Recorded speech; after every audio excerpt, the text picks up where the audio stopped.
গভীর রাতে নববধূ অধিশ্রীকে তার স্বামী নিবিড় আলিঙ্গন করে শুধালো, রেহনুমা, আজকে তোমাকে খুব বেশি সুন্দর লাগছে। থমকে গেল অধিশ্রী। এতক্ষণ তন্দ্রায় নিমজ্জিত ছিল সে। চট করে চোখ খুলে আয়মানের থেকে দূরে সরে গেল। সে তো অধিশ্রী, রেহনুমা নয়। তবে এ কেমন ভিন্ন ডাকে ডাকলো? শুনুন, চোখ খুলুন। আয়মান কথাটি ঘুমের মধ্যে বলেছে, এজন্য এখনো সজাগ হয়নি। অধিশ্রী তাকে গা দুলিয়ে জাগিয়ে দিল। কি হয়েছে অধিশ্রী, এভাবে ডাকছো কেন? রেহনুমাকে? আপনি আমাকে এই নামে ডাকছিলেন? ও, কেউ না, ঘুমিয়ে যাও, ভুল শুনেছ। না, আমি শুনেছি আপনি রেহনুমা নামে আমাকে ডাকছিলেন। সে কে? আপনি কি আগে থেকে বিবাহিত ছিলেন? আয়মান বিরক্ত হলো। পাশ ফিরে কানের ওপর অন্য বালিশ দিয়ে ঘুমানোর চেষ্টা করলো। অষ্টাদশী অধিশ্রী এখনও তার স্বামীর পানে জবাবের আশায় চেয়ে আছে, কিন্তু অন্ধকারের নির্জনতায় ভেঙে কোনো জবাব এলো না তার। খাটের একপাশে গুটিসুটি মেরে শুয়ে পড়ল মেয়েটি। সরু চিকন লম্বাটে দেহ তার, পা ভাঁজ করা কষ্টসাধ্য হয়ে ওঠে। ঘুম ভেঙে যাওয়ায় পেটে বেশ ক্ষুধা অনুভব হচ্ছে। সেই সন্ধ্যায় শাশুড়ির অনুমতি নিয়ে ভাত খেয়েছিল। এরপর রাতে তাকে আর খেতে ডাকেনি কেউ। অবশ্য এতে অধিশ্রীর বিশেষ আক্ষেপ নেই। অনাথ হওয়া দরুন ফুপুর বাড়িতে খাবার এই উপায়েই মিলত। এখন ভিন্ন কিছু ভাগ্যে জোটেনি, এটাই যেন স্বাভাবিক বিষয়। বেশ কিছুক্ষণ ঘুমানোর চেষ্টা করলো সে, কিন্তু রেহনুমা নামটা মাথা থেকে যাচ্ছে না। তার বয়স কম হলেও গ্রামে থাকার দরুন অনেক গভীর সম্পর্কের কথা সে শুনেছে, সেসবের ঘটনা জেনেছে এবং মাঝে মধ্যে নিষিদ্ধ হাত ধরাধরিও দেখেছে। সেই হিসাবে রেহনুমার শারীরিক গঠনের হিসেব রাখা স্বাভাবিক বিষয় নয় নিশ্চয়ই। অধিশ্রীর ভীষণ খারাপ লাগতে আরম্ভ হলো। আয়মান গুনে গুনে তার থেকে 10 বছরের বড়, ভালো চাকরি করে, এজন্য তো ফুপা পাত্র হাতছাড়া করতে চায়নি। 4 দিন আগে খুব সাধারণভাবেই বিয়ে হয়েছে তাদের। বিবিধ কথাবার্তা চিন্তা করতে করতে একসময় ঘুমিয়ে গেল মেয়েটা। রাতের পরবর্তী সময়ে ভুলেও একবারও তাকে কাছে টেনে নেয়নি আয়মান। ঠিক ভোর 4:30তে ঘুম ভেঙে গেল অধিশ্রীর। আয়মান এখনো ঘুমাচ্ছে। পরিবেশের উষ্ণতায় বড্ড হাঁসফাঁস লাগছে তার। পা টিপে টিপে সে বারান্দায় এলো। অনাদরে পড়ে থাকা শাড়ির আঁচলটিও গায়ে জড়াতে ভুলল না। ক্ষণিক বাদে ভোর আরম্ভ হবে। গ্রামে এই সময়টিতে উঠে পড়তো সে, তাই ব্যাপারটা নতুন নয় একদম। শহরে এসে মোটেও ভালো লাগেনি অধিশ্রীর। বিশাল বিশাল বিল্ডিংয়ের আড়ালে মাত্র কয়েকদিনেই সে হাঁপিয়ে উঠেছে। হঠাৎ একটা কুকুর বিকট শব্দে ডেকে উঠল। সঙ্গে একটি লোকের কণ্ঠ ভেসে আসছে। পায়ে ভর দিয়ে নিচে তাকালো সে। একজন যুবক লাঠি হাতে দাঁড়িয়ে আছে, গরমেও দেহ চাদরে আচ্ছাদিত। তার সামনে শুয়ে আর্তনাদ করছে একটি কুকুর। অধিশ্রীর ভীষণ মায়া হলো প্রাণীটির জন্য। নিজের সঙ্গে বলল, শহরের মানুষগুলো কিরকম নির্দয়, এত সকালে কুকুরটাকে কেমন মারছে। দরজার কড়া ঘাতে হুঁশ ফিরল তার। মাথায় আরো বড় করে ঘোমটা দিয়ে দরজা খুলে দিল। ওপাশে আয়মানের বড় ভাইয়ের স্ত্রী হাসনা দাঁড়িয়ে আছে। গম্ভীর সুরে অধিশ্রীকে বলল, মা বাবাকে সকালে ফ্রেশ হওয়ার জন্য হালকা গরম পানি দিতে হয়, সেটা গরম বা শীতকাল হোক। এতদিন এ কাজ আমি করতাম, আজ থেকে তুমি করবে, মনে থাকবে? জি ভাবি। আজকে দেব? না, আমি দিয়ে দিয়েছি। আয়মান ঘুমাচ্ছে? জি। উঠিয়ে ফ্রেশ হতে পাঠাও। আচ্ছা ভাবি। হাসনা চলে গেলে বিছানার কাছে ফিরে এলো অধিশ্রী। মৃদু স্বরে আয়মানকে ডাকলো, শুনছেন, আপনি ফ্রেশ হবেন না? ক্ষণবাদে ঘুম ঘুম চোখে জবাব দিল আয়মান, রেহনুমা 5 মিনিট পরে ডাক দিও। পুনরায় এক সম্বোধন। এবার রাগ উঠে গেল অধিশ্রীর।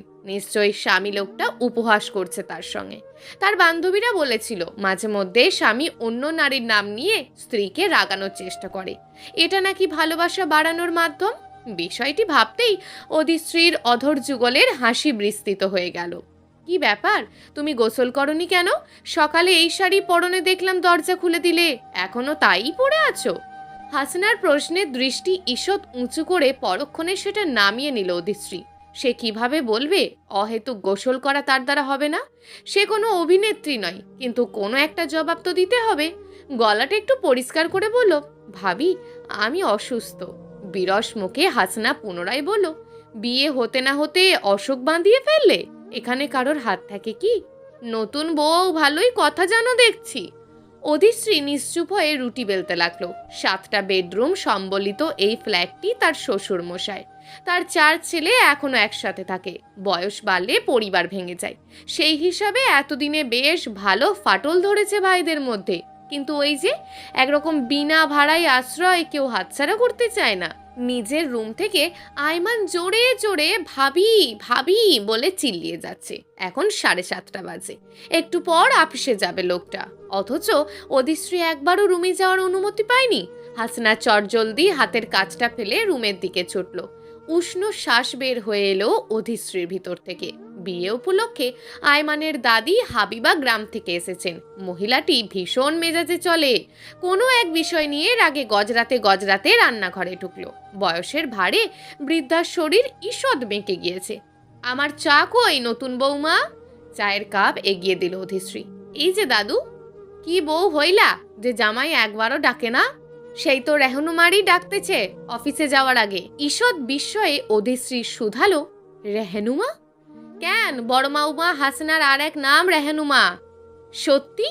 হামিদা খেঁকিয়ে উঠে বলল, তো আমি মিথ্যা কথা কইতাছি? তোর জামাইরে সঙ্গে কি ভাব তার! কে বলবো, দুজন দেওর ভাবি।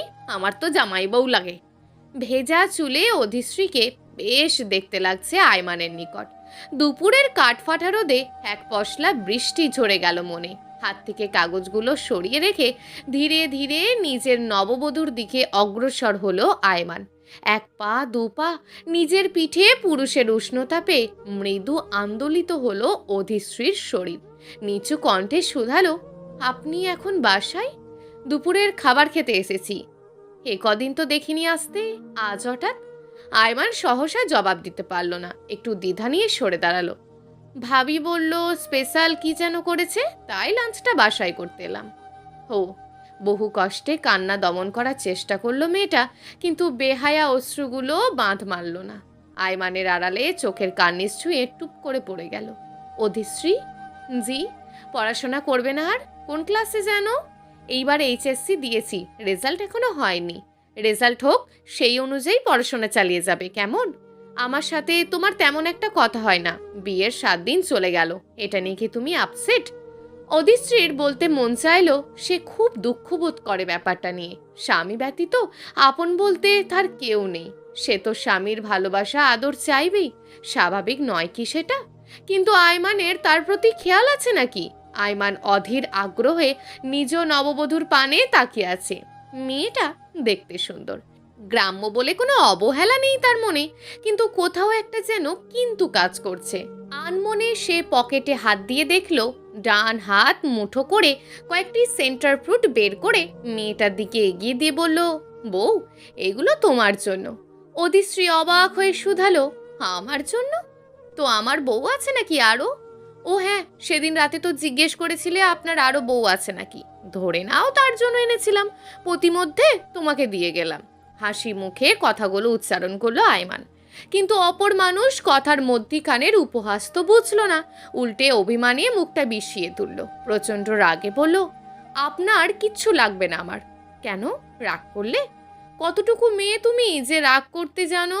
তেড়ে মেরে আয়মানের দিকে এগিয়ে এলো অধিশ্রী। ছেলেটা ভয় পেয়ে পিছিয়ে গেল। আমি কতটুকু দেখেন, ভালো করে দেখেন, প্রায় আপনার লম্বা। কোন মুখে বলেন কতটুকু মেয়ে? এই মেয়ে, শান্ত হও। এমনভাবে রেগে আসে কেউ? ভয় পেয়েছি যে আমি। আপনার কিছুই লাগবে না আমার। একটা জিনিস দিলে খবর আছে কিন্তু। রিল্যাক্স অধিশ্রী, আমি মজা করেছি, রিয়্যাক্ট করো না। আপনি আমার সাথে কোনো কথাই বলবেন না। আয়মানের মুখে এতক্ষণ লেপ্টে থাকা হাসি এখন মিলিয়ে গেল। থমথমে মুখে বলল, এরকম করছো কেন? মজা বোঝো না? না, বুঝি না। ভারী ঝগড়াটে তো তুমি। তো বিয়ে করলেন কেন? বলেন, কেন বিয়ে করলেন? বিয়ের বয়স হয়েছিল, করেছি। কোনো সমস্যা? আয়মান নিজের স্ত্রীর মুখোমুখি দাঁড়িয়ে কথাটি বলল। স্বভাবে সে বেশ চাপা ধরনের, এজন্য কথা কম বলে। কিন্তু অধিশ্রীকে কিছু কড়া কথা না শুনিয়ে দিলে চলছে না। দীর্ঘ একটা শ্বাস নিয়ে বলল, শোনো, আমার বড় ভাবিকে কখনো দেখিনি ভাইয়ের সাথে উঁচু গলায় কথা বলতে। সে এতটা শান্ত একজন মানুষ। তোমার কাছে তেমন জি হজুরি আশা না করলেও অন্তত ন্যূনতম সম্মানবোধের আশা রাখতেই পারি। মজাকে মজা হিসাবে নিতে শেখো। ওদের স্ত্রী কঠিন মুখে জবাব দিল, পারবো না। আয়মান হাল ছেড়ে দিল। হাতে থাকা সেন্ট্রাল ফ্রুটগুলো বিছানায় ছুঁড়ে মেরে বাহিরে চলে গেল। ওদের স্ত্রীর চোখ থেকে ক্রমাগত পানি ঝরছে। ডান হাতের পিঠ দিয়ে চোখ মুছে বাহিরে চলে গেল। ওদের স্ত্রী পুরোটা বিকেল নিজের রুমে কাটিয়ে দিল। এমনকি দুপুরের খাবারটুকুও খায়নি। নিজের ভাগ্যের ওপর বেশ রাগ উঠেছে তার। কেন এমনটা হতে হলো? একজন ভালো স্বামী পাওয়ার যোগ্যতা কি সে রাখে না? উল্টে এমন মানুষের সঙ্গে জীবনে জড়িয়ে গিয়েছে যার গোপনে দেখা হওয়ার মানুষ রয়েছে। দরজায় শব্দ হলো। সে অলস ভঙ্গিতে বলে উঠল, নতুন বউ, দরজা খোলো। শাশুড়ির কণ্ঠ শুনে অলসতা ছুটে গেল তার। মাথায় কাপড় দিয়ে বের হয়ে এলো। জি মা, কিছু বলবেন? কি ব্যাপার, দুপুরে খেলে না? আবার এখন অবেলায় শুয়ে আছো? আয়মানের মা শৌখিন মানুষ। বয়স হয়ে গেলেও কুচি দিয়ে শাড়ি পরে। বেশ মা মা অনুভব হয়। ওদের স্ত্রী নিচু স্বরে বলল, মা, শরীরটা একটু খারাপ। তোমার মনে হয় শহরের আবহাওয়া ভালো লাগছে না, অসুস্থ থাকছো বেশি? তেমন কিছু না মা। বাইরে এসো, রেহনুমা চা আর আলুর চপ বানিয়েছে, মুখে স্বাদ পাবে। রেহনুমার নামটা শুনে আবারও মন খারাপ হয়ে গেল অধিস্ত্রীর। শাশুড়ির পিছনে নরম পায়ে ড্রয়িং রুমে এলো। সেখানে শ্বশুর ও বাড়ির অন্য সব সদস্যরা বসে আছে। তাকে দেখে রেহনুমা শোধালো, তুমি মেয়ে ভারী চাপাতো, একটুও কথাবার্তা বলো না, পাশে এসে বসো না। এমনি ভাবি। নাও চা খাও। অদিশ্রী হাত বাড়িয়ে কাপটা নিল। বেশ অস্বস্তি লাগছে তার। রেহনুমার সঙ্গে আয়মানের সখ্যতা কোনো সময় চোখ এড়ায় না তার। কলিং বেলের শব্দ শোনা গেলে রেহনুমা দৌড়ে দরজা খুলে দিল। আয়মান হাসি মুখে ড্রয়িং রুমে প্রবেশ করে বলল, ভাবি, তোমার জন্য রসমালাই এনেছি, ধরো। রেহনুমা ছোঁ মেরে রসমালাই হাতে তুলে নিল। হাসি মুখে বলল, তুমি বুঝলে কিভাবে আমার রসমালাই খেতে মন চেয়েছিল? আমি বুঝবো না তো কে বুঝবে বলো? আয়মানের অন্য হাতে আর একটু হাঁড়ি দেখে রেহনুমা শুধালো, ওটা কি? সোফায় বসে থাকা শুভ্র রঙা মেয়েটির পানে তাকিয়ে আয়মান জবাব দিল, আমার ঝগড়ুটে বউয়ের জন্য দই।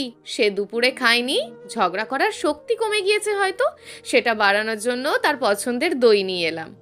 মলিন গায়ে চড়ানো লোকটির দিকে শান্ত ভঙ্গিতে তাকালো আয়মান। লোকটার বহু দিনের না কামানো দাড়িতে শুকনো একটা পাতা লেগে আছে। এই মাত্র অধিস্ত্রীকে বলা কথাগুলো সে খুব একটা পাত্তা দিল না। এমনকি আশেপাশের লোকেদেরও কোনো পুরুষের মুখে অন্য আরেকজনের স্ত্রীর সম্বন্ধে এমন হীন কথাতে গায়ে উত্তাপ বাড়ালো না। পাগল লোকটি পুনরায় গম্ভীর হয়ে বলল, বউকে সামলাতে শিখনে আয়মান, মেয়ে মানুষ বারান্দায় এত যাতায়াত করে কেন? গ্রামের মেয়ে দম বন্ধ হয়ে আসে এজন্য। এসব মিথ্যে কথা, বারান্দায় আসে নিজেকে দেখাতে। দোকানদার লোকটি কানে একথা ঢুকতে ধমকের স্বরে বলে উঠল, আয়মান ভাই, তুমি এই বদমাশকে কিছু বলছো না কেন? ভাবির সম্পর্কে এগুলো সব জায়গায় ছড়িয়ে দিচ্ছে। নিজে তো বউ ছাড়া হয়েছে, অন্য মানুষের সংসার নষ্ট করার ফন্দি। আয়মান বিরস মুখে বলল, আপনারা কি এমন লোকজনের কথা বিশ্বাস করবেন যে নিজের স্ত্রীকে অতিরিক্ত সন্দেহের বশে ডিভোর্স দিয়ে পাগল হয়েছে? দোকানদার মাথা নাড়িয়ে বলল, না, বিশ্বাস করার প্রশ্নই আসে না।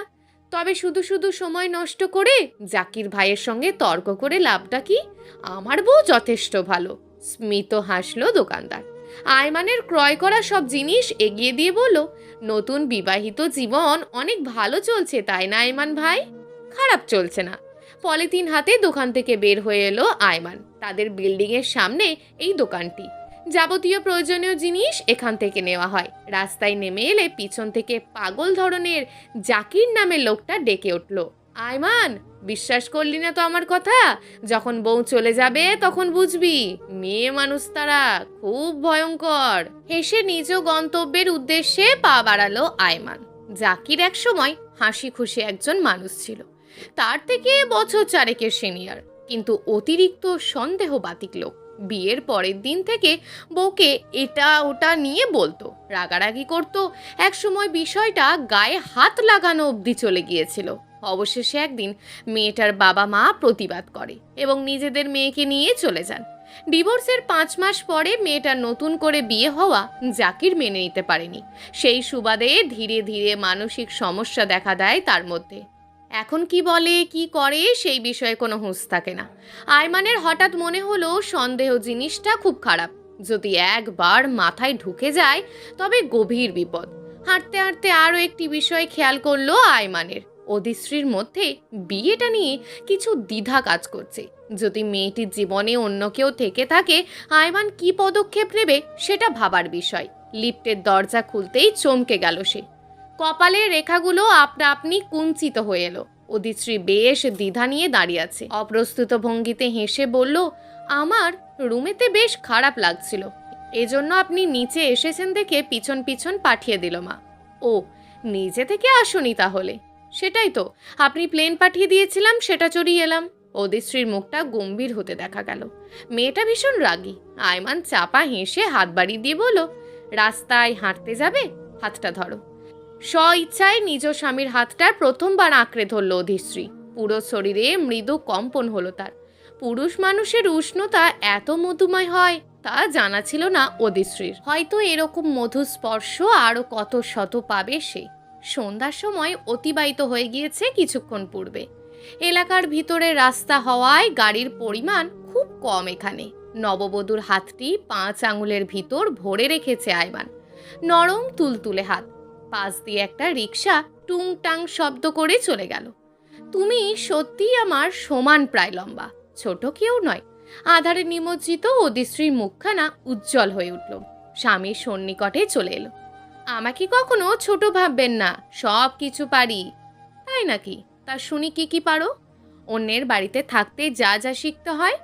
বাবা মা মারা যাওয়ার পর থেকে তুমি ফুপির বাড়িতে থাকতে, তাই না? তারা কেমন ব্যবহার করতো? খুব বেশি ভালো কিংবা খুব খারাপ নয়। ধরুন আমি রাতে খাইনি, তো ডেকে খাওয়ানোর কিংবা তরকারির ভালো অংশটুকু রাখবে এমন ছিল না। আমাদের বাসায় এমনটা পেয়েছো কখনো? অকপটে জবাব দেয় মেয়েটা। কয়েকবার পেয়েছি। সত্যি? আমি এমন কিছু তো খেয়াল করিনি। করেননি এতদিন? আজ দুপুরে খেয়াল করেছেন যে খাইনি? আয়মান খেয়াল করলো কথাটি বলতে গিয়ে মেয়েটার কণ্ঠটা একটু কেঁপে উঠল। হয়তো দুঃখ পেয়েছে অনেক কিছু নিয়ে। হুট করে ভীষণ খারাপ অনুভব হলো তার। এক হাত দিয়ে নববধূকে আলিঙ্গন করে বলল, সরি বউ, প্রথম বিয়ে তো, অনেক কিছু ভুল হয়ে যাচ্ছে। ইস, আপনি আরো বিয়ে করবেন? দেখো, বিয়ে একটা জটিল বিষয়, ভালোভাবে বোঝার জন্য 2-4টে তো করতেই হবে। শয়তান লোক, ছাড়েন আমাকে। এই এই দাঁড়াও প্রেয়সী, পথ হারালে বাড়ি ফিরবে কিভাবে? আমি যে তোমার একমাত্র অবলম্বন। অধিশ্রী থমকে দাঁড়ালো। 2 চোখ ভর্তি অজস্র প্রশ্ন তার। আসলেই আয়মান ব্যতীত অন্য কোনো অবলম্বন নেই তার। কিন্তু এই পুরুষটাকে নিয়ে ভয় তো মনের ভেতর থেকে যাচ্ছেই না। এ কেমন যন্ত্রণা! একটা কথা আছে না, মানুষ যেমন তার অপর জীবন সঙ্গীও ঠিক তেমনই হয়। আমি চুপচাপ মানুষ থেকে সৃষ্টিকর্তা ভাগ্যে তোমার মতো নির্জীব মানুষ পাঠিয়েছে। কিন্তু রেগে গেলে তো তোতা পাখি হয়ে যাও। আয়মানের কথাই বিরোধিতা করে অধিশ্রী বলল, এই এই, আপনি আবার আমাকে রাগী বলছেন? কখনো ওরকম কিছু দেখেছেন আমার মধ্যে?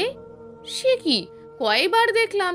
এই যে মাঝে মধ্যে বাক্যের বিরুদ্ধে বিরক্তি শুরু করো, যেমন এই এই, আপনি আপনি, এসব কি? হ্যাঁ, কিছু না, আমি খুব শান্ত মেজাজের মেয়ে। কদর করছেন না তো, সময় আসুক বুঝবেন।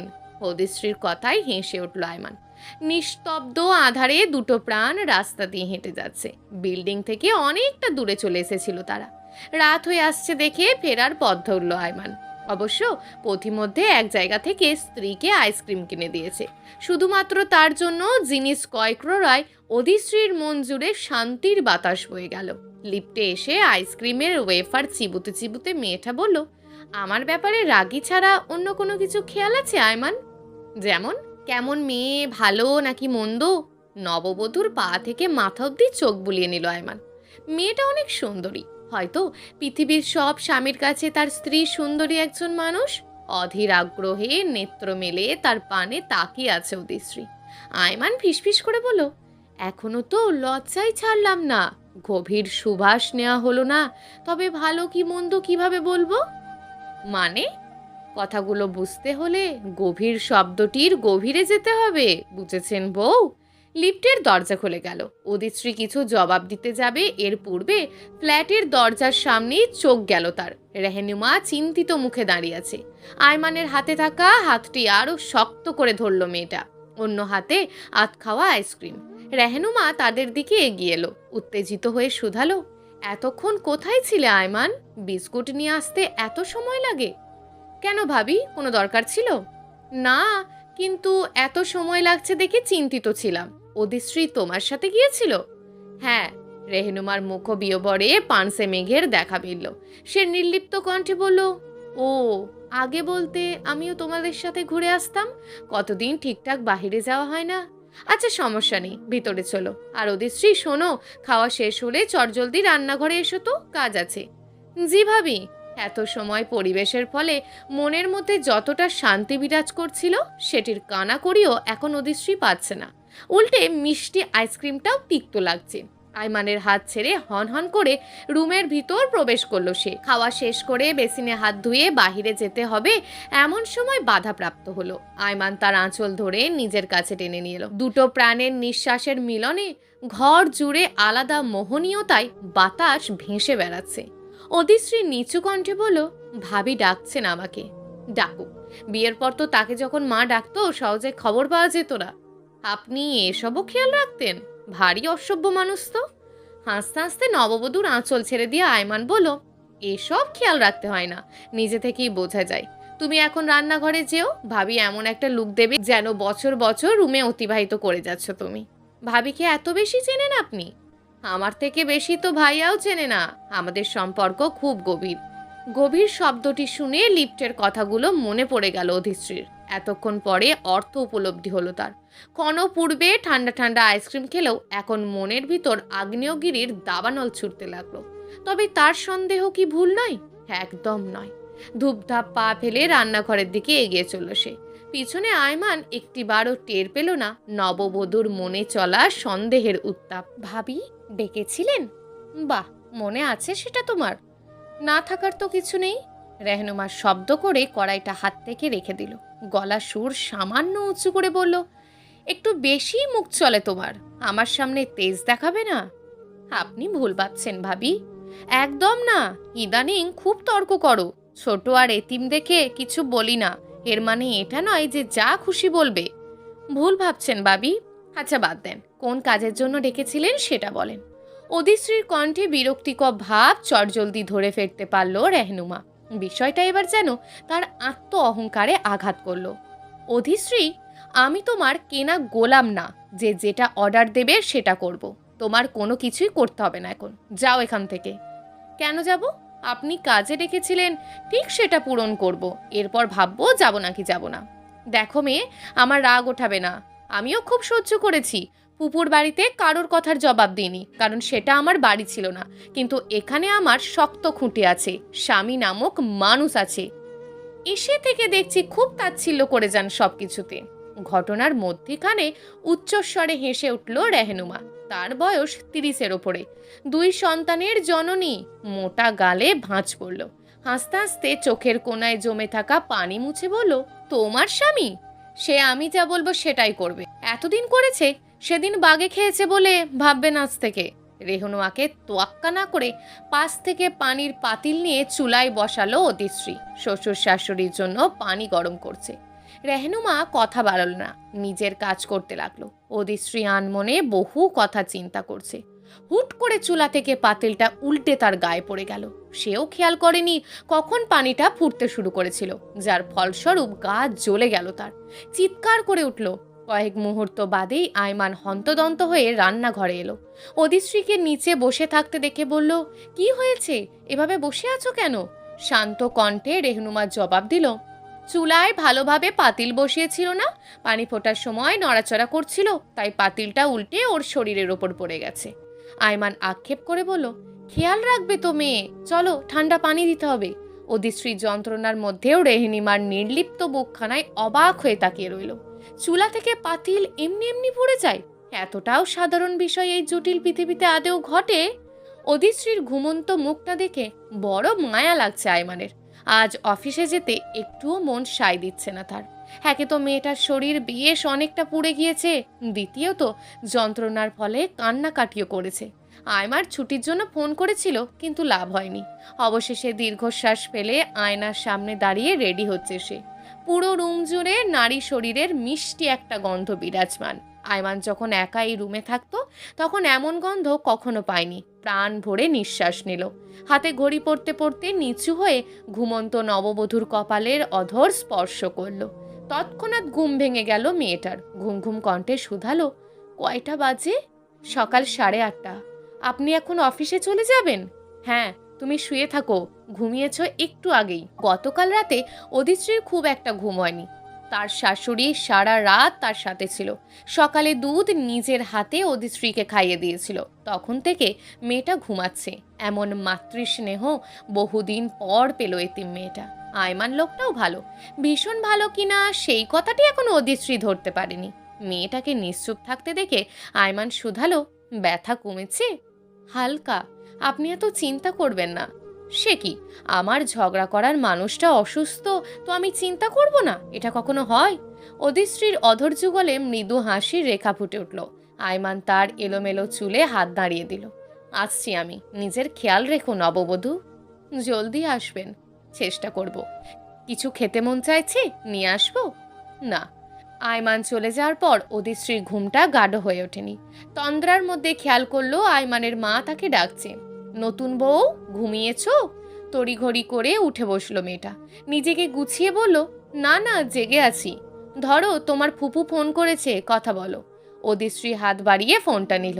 হ্যালো বলতেই ওপাশ থেকে ভদ্রমহিলা ব্যস্ত হয়ে শুধালো, শুনলাম অসুস্থ তুই? সারা জীবন ফুপির বাড়িতে কাজ করলি, কিছু হলো না? মাত্র কয়দিন আগে বিয়ে হলো, অমনি শরীর পুড়ে গেল। ওরা কি অত্যাচার করছে?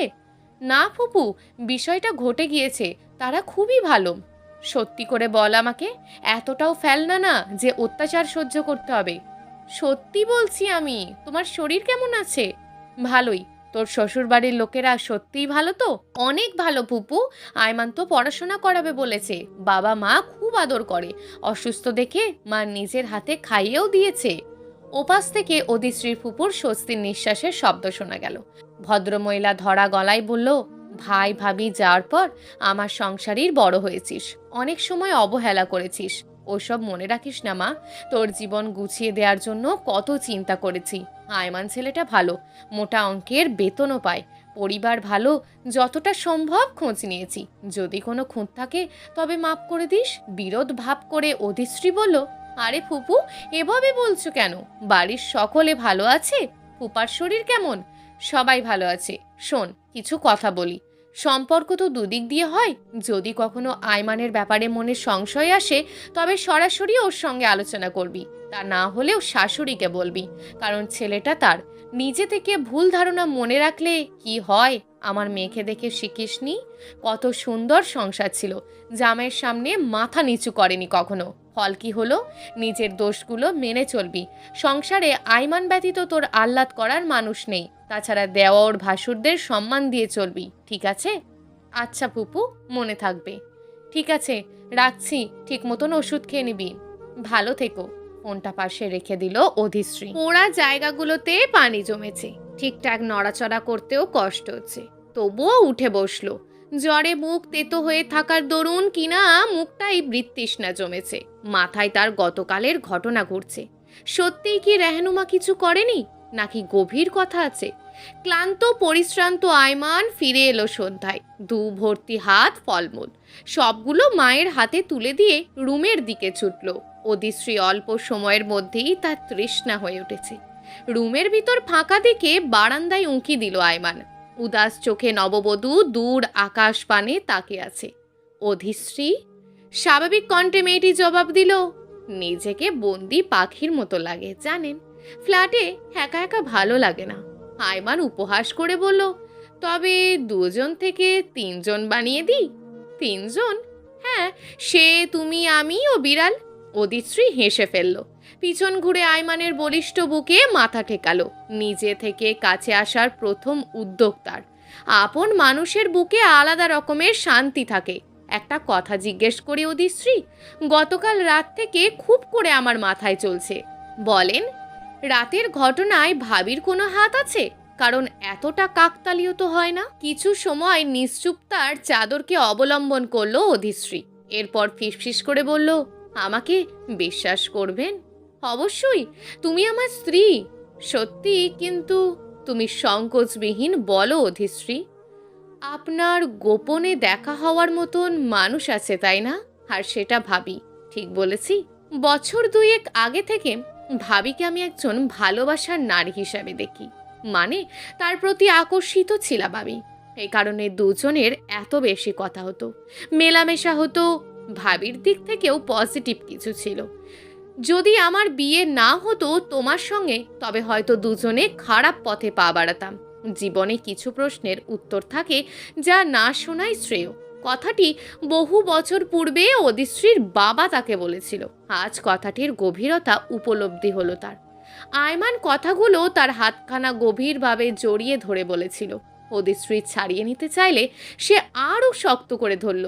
প্লিজ অদিশ্রী, আমি বুঝতে পারছিলাম বিষয়টা খুব খারাপ। ভাবিকেও কয়েকবার জানিয়েছি। সে বলতো এটাতে কোনো পাপ নেই, ভালোবাসা কোনো খারাপ কিছু না। চিল্লিয়ে উঠল অদিশ্রী, হিসিয়ে বলল, ভালোবাসা ভুল মানুষের সাথে হওয়া কোনো ভালো কিছু না। ছি, ঘৃণা হচ্ছে আমার। তবে আমাকে কেন বিয়ে করলেন? দেখলেন আমি একজন এতিম মানুষ, কেউ নেই দুনিয়াতে, সারা জীবন এখন স্বামীর পরকীয়া বয়ে বেড়াতে হবে। অদিশ্রী, অদিশ্রী, এত প্যানিক হবে না। তুমি খুব অসুস্থ। শোনো আমার কথা। আমার অনুভূতি ছিল, কিন্তু অন্য কিছু ছিল না। তবে কিভাবে জানলেন আপনার ভাবি মোটা নাকি চিকন? মৃদু অন্ধকারে আয়মানের মুখখানা রক্তিম হয়ে উঠল। সে দীর্ঘশ্বাস ফেলে বলল, আমি পুরুষ মানুষ, বিয়ের বয়স হয়েছিল। ও, এজন্য চাহিদা ছিল তাই তো? না, শোনো আগে, এমন কিছুই হয়নি। আমার অপরাধ বোধ কাজ করত, কিন্তু কল্পনায় কারোর হাত থাকে না। রেহেনুমাকে নিজের স্ত্রী হিসেবে কয়েকবার ভেবেছি। আয়মান কথার মধ্যে বিরতি দিয়ে বলল, প্লিজ অদিশ্রী, আমার কথাগুলো বোঝার চেষ্টা করো। যখন দেখলাম কল্পনা লাগাম ছাড়া হচ্ছে, ঠিক তখন মাকে নিজের বিয়ের সম্বন্ধে বললাম। ভাবির সঙ্গে কথাবার্তা কমাতে পারছিলাম না। নিজেকে সংযত করার চেষ্টা রেখেছি অদিশ্রী। সৃষ্টিকর্তার সহায় হলেন। এরপর তোমার সাথে কয়েকদিন আগে বিয়ে হলো, কিন্তু সহজ হতে পারছিলাম না। অপরাধ বোধ কাজ করত। তাছাড়া রেহনুমা অনেক সিরিয়াস। আয়মানের মুখ থেকে কথাগুলো শুনে গা গুলিয়ে আসছে অদিশ্রীর। প্রাণপণে নিজেকে সংযত রাখার চেষ্টা করছে, কিন্তু দুঃখিত ব্যথিত মন পুরোপুরি ভেঙে গিয়েছে। আপনার সো কল্ড ভালোবাসা আমাকে গত রাতে পুড়িয়ে ফেলতে চেয়েছিল। এরপর কি কি করবে জানা নেই। আমি এ ব্যাপারে তার সাথে কথা বলবো। তুমি শুধু স্বাভাবিক হও আমার সঙ্গে। দেখো, অনুভূতি তৈরি হয়েছিল, কিন্তু বেশি বেড়ে যাওয়ার পূর্বে নিজেকে সামলে নিয়েছি আমি। অদিশ্রী, আমি নিজেকে তোমার সামনে ভালো প্রমাণ করার জন্য বহু চেষ্টা করেছি, কিন্তু হারিয়ে ফেলতে চাই না। অদিশ্রী মলিন হাসল। শীতল বাতাস এসে তার পোড়া জায়গাগুলোতে যন্ত্রণা তৈরি করলো। আয়মান এগিয়ে এসে আলতো হাতে জড়িয়ে ধরল তাকে। মেয়েটা ফুঁপিয়ে উঠল। একসঙ্গে থাকার দরুন রেহনুমার সঙ্গে বেশ ভালো সম্পর্ক তৈরি হয় আমার। মা, বাবা, ভাইয়া সকলের চোখে যা স্বাভাবিক ছিল, ধীরে ধীরে দুজন নিজেদের গোপন কথাগুলো একে অপরের সঙ্গে আলোচনা করতে লাগলাম। ভাইয়া একজন পারফেক্ট হাজবেন্ড। তবে কি হয়ে গেল জানি না, রেহনুমার প্রতি তীব্র অধিকার বোধ কাজ করত।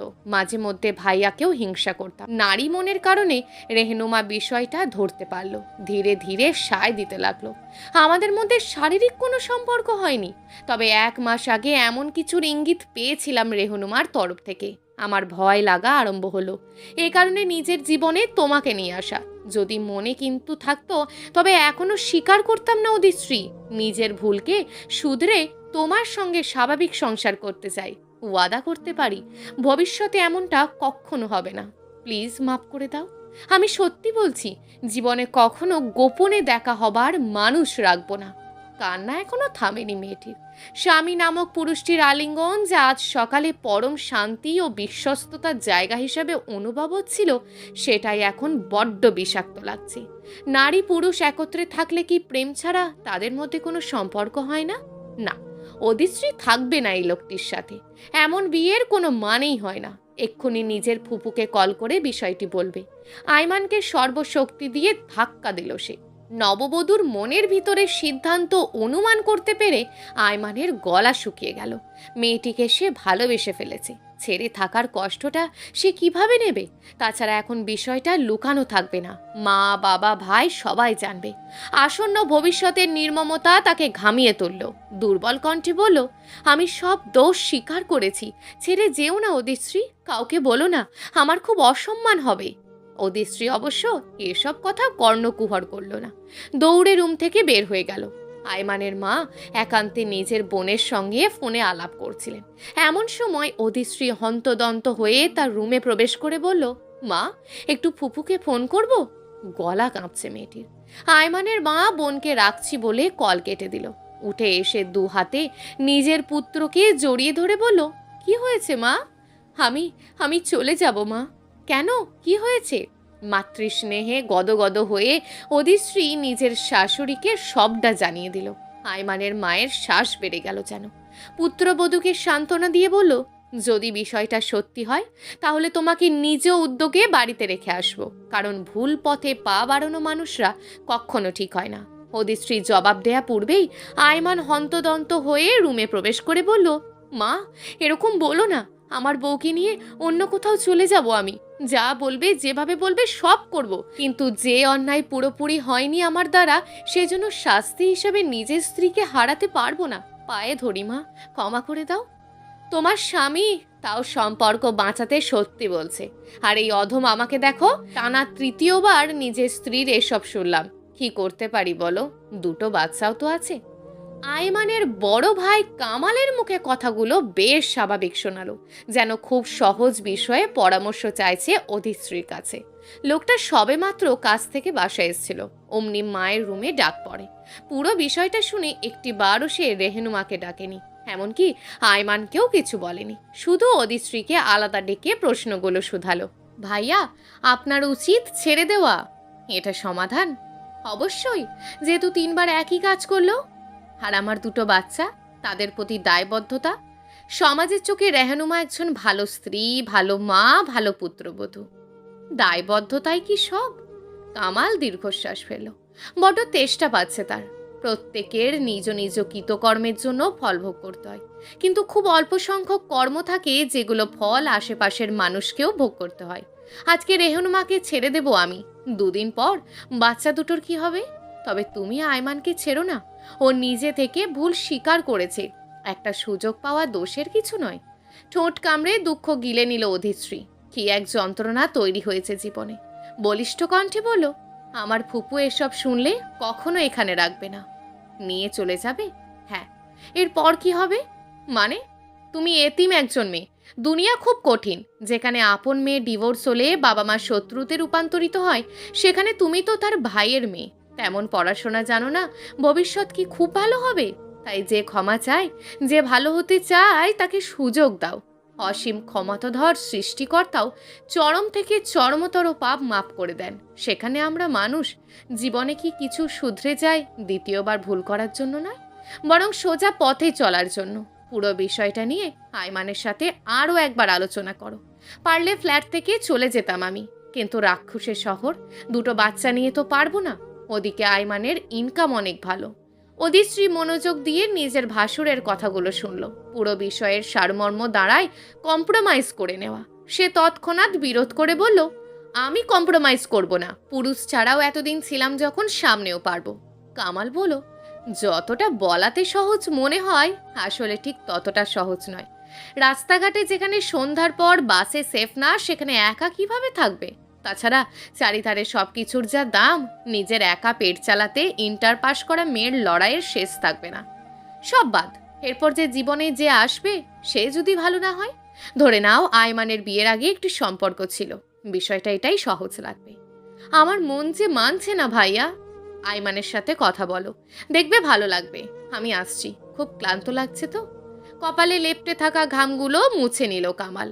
মেকি হাসি হেসে যার জন্য পা বাড়াবে, তখনই অধিশ্রী শুধালো, ভাবির প্রতি কি শুধুই দায়বদ্ধতা আপনার ভাইয়া? কামাল মলিন হেসে বলল, ওকে আমি ভীষণ ভালোবাসি। অধিশ্রী সহসা কোনো জবাব দিতে পারল না, নিস্তব্ধ হয়ে বসে রইল। পোড়া জায়গাটিতে খুব জ্বালা করছে, রুমে ফেরত যাওয়ার শক্তিটুকুও যে নেই। কামাল রুমে ফিরে এসে দেখল রেহেনুমা বিছানায় বসে আছে, কিছু একটা নিয়ে খুব চিন্তিত সে। নিজ স্বামীর ক্লান্ত মাখা মুখটা দেখেও দয়া হলো না তার। সহজ ভঙ্গিতে শোধালো, অধিশ্রীর সাথে এত কি আলাপ করছিলে? কেন? না, তেমন কথা বলতে তো দেখিনি দুজনের। কামাল অতীব ধীর কণ্ঠে বলল, রেহেনুমা, একটা কথা মনে রেখো, দুনিয়ার নেশা যেন এতটাও পেয়ে না বসে যে নিজের ঘরের পানিতেও শ্যাওলা জমা শুরু করে। বুঝিনি, কি বললে? অধিশ্রী কিছু বলেছে? না, আয়মান বলেছে। বাক্যটি শুনে রেহনুমার মুখে তৎক্ষণাৎ বিবর্ণ হয়ে উঠল। স্বামীর দিকে চোখ তুলে তাকানোর সাহসটাও পাচ্ছে না। একটু বিব্রত হয়ে বলল, আয়মান কি সব ভুলভাল বলে বেড়াই।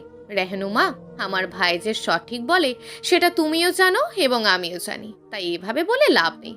আজকের পর থেকে আমার আর তোমার স্বাভাবিক সম্পর্কগুলো ততটা সজীব থাকবে না কখনো। দুটো বাচ্চা শুধু, 1 মিনিট, বাচ্চা দুটো আমারই তো। ঈষৎ হেসে পুনরায় কামাল বলল, ডিএনএ টেস্ট করতে হবে? স্বামীর এহেনহীন কথায় একটিবার প্রতিরোধ করতে পারল না রেহেনুমা। তার মাথা হেঁট হয়ে গেল।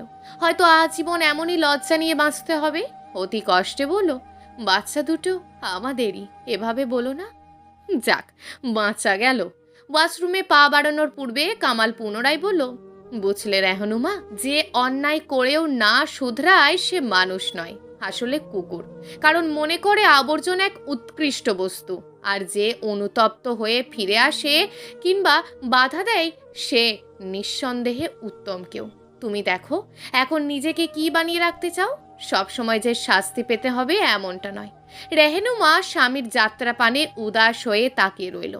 সংসার আর সুখের রইল না। গভীর রাতে কোনো এক মুহূর্তে নববধূ অধিশ্রীকে তার স্বামী আলিঙ্গন করে বলল, অধিশ্রী, আমার মন পচে গিয়েছিল, তুমি স্নিগ্ধ গোলাপ, হালকা একটু সুবাস দেবে? তন্দ্রা ছুটে গেল অধিশ্রী।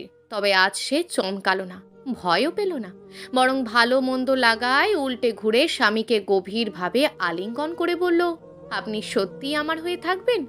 গোপনে দেখা হওয়ার মতন কেউ তো থাকবে না? একবার বিশ্বাস করবে বউ, কোনো অভিযোগের অবকাশ দেব না। বিশ্বাস করলে যে ঠকতে হয়, কেউ কেউ জিতেও যায়, শুধু মানুষটা সঠিক হতে হয়। কানের পর্দায় প্রেয়সীর হৃৎপিণ্ডের শব্দ শোনা যাচ্ছে। মৃদু কণ্ঠে বলল, ভয় পাচ্ছ কেন সিদ্ধান্ত নিতে? এতটা ঠকে যাওয়ার আশঙ্কা করছো? যদি বলি ভয় না করে শক্ত হয়ে দেখো, অপার ভালোবাসায় ভরিয়ে দেব। আচ্ছা বলেন তো আয়মান, কেন কাদা গায়ে মাখতে গিয়েছিলেন? মতিভ্রম হয়েছিল প্রেয়সী, এখন সোজা পথে হাঁটছি। স্বল্প পরিচিত স্বামীর মসৃণ চুলে হাত বোলাতে লাগলো অধিশ্রী। পুরো রুম অন্ধকারে নিমজ্জিত হয়ে আছে। ফিসফিস করে বলল, আমি বিশ্বাস করলাম, কিন্তু ঠকে যাওয়ার তিতো বিষ গ্রহণ করতে চাই না। নববধূকে শক্ত করে জড়িয়ে ধরল আয়মান। ফিসফিস করে বলল, আমরা অনেক দূরে চলে যাব, যেখানে ঠকার কেউ থাকবে না। গোপনে দেখা হওয়ার একমাত্র মানুষ হবে তুমি, তোমার ক্ষেত্রে আমি। একটা সুযোগ দাও। গাঢ় অন্ধকারে তাকিয়ে অধিশ্রী মেনে নিল তার স্বামীকে। গভীর ভালোবাসায় নিমজ্জিত হলো দুজনে। প্রিয় দর্শক, যদি আজকের গল্পটি আপনাদের ভালো লেগে থাকে তাহলে ভিডিওটিতে অবশ্যই একটি লাইক করে আপনার মূল্যবান একটি কমেন্ট করুন। আর হ্যাঁ, চ্যানেলটিকে যদি সাবস্ক্রাইব করে না রাখেন তাহলে চ্যানেলটিকে অবশ্যই সাবস্ক্রাইব করে আমাদের পাশে থাকুন। দেখা হবে আগামীকালের নতুন এবং আকর্ষণীয় গল্প নিয়ে। ধন্যবাদ।